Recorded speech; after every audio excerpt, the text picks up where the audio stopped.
दोस्तों, आपको ये पता चले कि भारत ऐसी मिसाइल बना चुका है जो बिना दिखाई दिए दुश्मन को मार गिराए। नमस्कार दोस्तों, जीएस मोटिवेशन में आपका स्वागत है। दोस्तों, अगर ऐसा हो कि कोई मिसाइल ऐसी आए जो दुश्मन को पता ही न चले कि कहां से आई और कहां गई, तो सोच लीजिए दुश्मन देश की सेना का क्या हाल होगा। वैसे तो इस वक्त चीन के हालात ऐसे हैं कि जब भी भारत कोई ऐसी मिसाइल का परीक्षण करता है या भारत की तरफ से किसी मिसाइल की कोई खबर आती है, चीन थिंक टैंक उसका पूरा एनालिसिस करने के लिए बैठ जाते हैं। और यह चीनी थिंक टैंक ये समझते हैं कि भारतीय मिसाइल की क्षमता बहुत ज्यादा है, लेकिन टेंशन तो चीन को इस बात की हो रही है कि भारत जो मिसाइल बना रहा है वो मिसाइल अलग अलग तरह की है, एक ही सीरीज के मिसाइल नहीं बना रहा है। भारत के डीआरडीओ ने ये कहा था कि 2023 तक हमें दुनिया के किसी भी तरह के मिसाइल को खरीदने की जरूरत नहीं पड़ेगी। हम इतने सक्षम होंगे कि इतनी मिसाइल बना चुके होंगे जो दुनिया हमसे खरीदेगी, ना कि हम किसी और से खरीदने जाएंगे।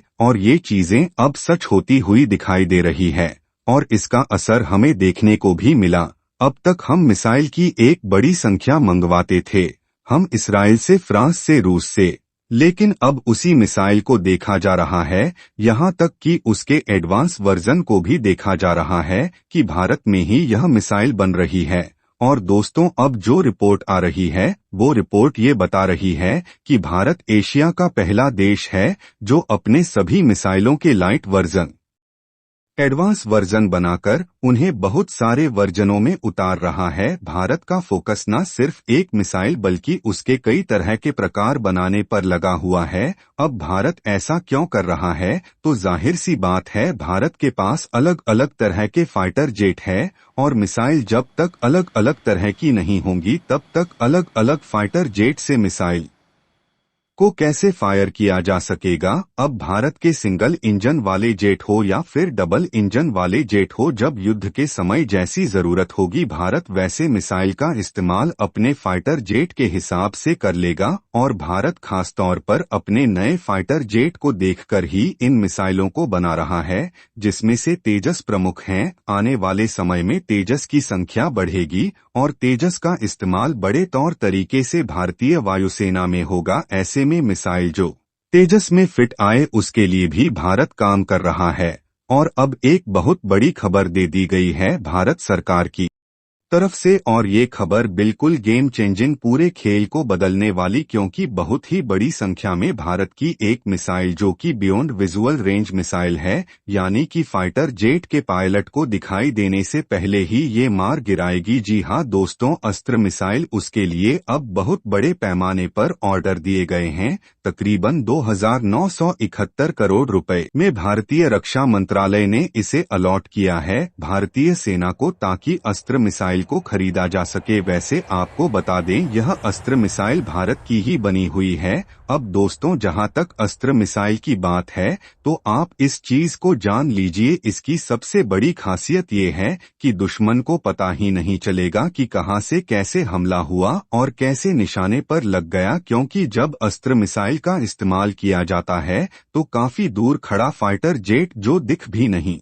रहा होता वो दूसरे फाइटर जेट को निशाना बना सकता है। ऐसे में दुश्मन को पता भी नहीं चलेगा कि मिसाइल कब और कहां से आ रही है। अब ऐसे में जब दुश्मन का लड़ाकू विमान समझ पाएगा तब तक खेल हो जाएगा। यह अस्त्र मिसाइल सबसे बड़ा खेल कर सकती है दुश्मन के साथ। और दोस्तों, सबसे अच्छी बात तो यह है कि भारत ने अब इन्हें खरीदने की बड़ी संख्या का ऑर्डर दिया है। अब क्योंकि ये डीआरडीओ का बना हुआ है तो ऐसे में भारत को इस मिसाइल को एक्सपोर्ट करने में भी मदद मिलेंगे। जब आप अपनी ही सेना में किसी चीज का इस्तेमाल नहीं करते तो फिर आप दूसरे को बेचना चाहेंगे तो उसे बेचने में बहुत मुश्किल हो जाती है। पर दोस्तों, अब भारतीय सेना इसे बड़े रूप में इस्तेमाल करेगी तो इसे बेच पाना भारत के लिए आसान हो जाएगा। इसलिए ये जहां भारतीय सेना के लिए एक गेम चेंजर है तो वहीं दूसरी तरफ ये एक्सपोर्ट के ये भी बेहद सही। वहीं दूसरी तरफ दोस्तों, वैसे तो इराक और भारत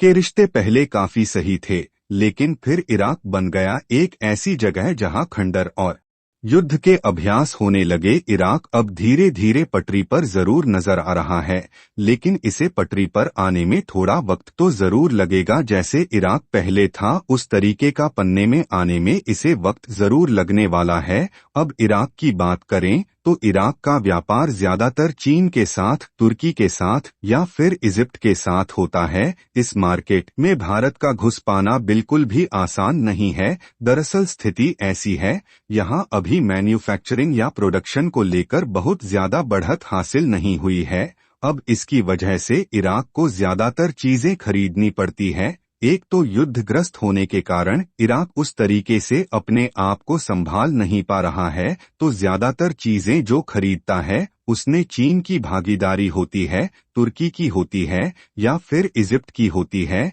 इराक के ज्यादातर सप्लायर यही आसपास के देशों से हैं। अपनी जरूरतों को वो यहीं से पूरा करता है। लेकिन पहली बार ऐसा हुआ जो इतिहास बदल रहा है, और चीन, ईरान, तुर्की, इजिप्ट नहीं बल्कि इराक भारत को चुन रहा है।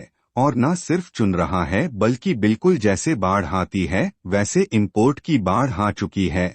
और पहली बार ऐसा हुआ है जो इजिप्ट, चीन, ईरान देखते रह गए हैं और इराक के मार्केट पर भारत ने लगभग छीन लिया है। अब दोस्तों यहाँ मामला क्या हुआ है तो आपको बता दें कि इराक में बेतहाशा गर्मी पड़ती है। गर्मी के मामले में ये किसी से कम नहीं। इराक में जितनी गर्मी पड़ती है ऐसे में हर घर में ऐसी होना संभव नहीं है। इराक में एक बड़ी संख्या ऐसे भी लोग हैं जो एसी का इस्तेमाल नहीं कर पाते और अभी भी कूलर के ऊपर ही निर्भर है। अब दोस्तों ये कूलर इराक खरीदा करता था इजिप्ट से, ईरान से या फिर तुर्की से, लेकिन इस बार पहली बार ऐसा हुआ है जब इन सबको रिजेक्ट करके इराक ने इस तरीके के अप्लायंस इसके लिए भारत को ऑर्डर दिया है। जी हां दोस्तों, आपको बता दें कि भारत की नागपुर बेस्ड कंपनी ने इस ऑर्डर को ले लिया है। सबसे अच्छी बात तो यह है कि आप अगर मैप देखेंगे तो इराक, ईरान बिल्कुल आस पास में है और ईरान ही इन कूलर की सप्लाई करता था इराक के अंदर और उसका खर्च भी बचता है।